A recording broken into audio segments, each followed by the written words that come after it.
అనగనగా ఒక అమ్మాయి. ఆమె పేరు సరిత. ఆమెను అందరూ చక్కని చుక్క అంటారు.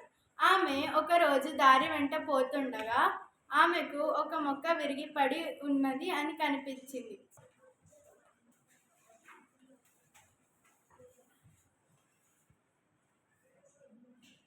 ఒక మెరుపుల ఆలోచన తట్టింది. ఆమె వెనుక తిరిగింది.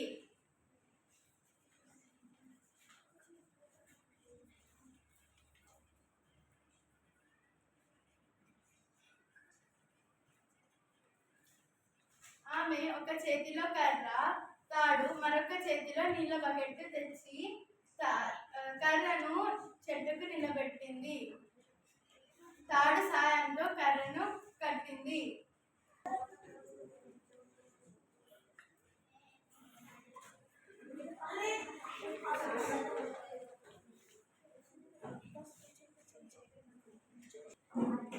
తాడు తీసింది.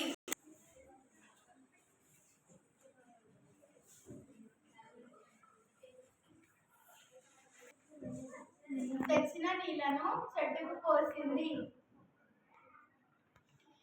చక్కగా నిలబడిన చెట్టును చూసి ఎంతో సంబరపడింది.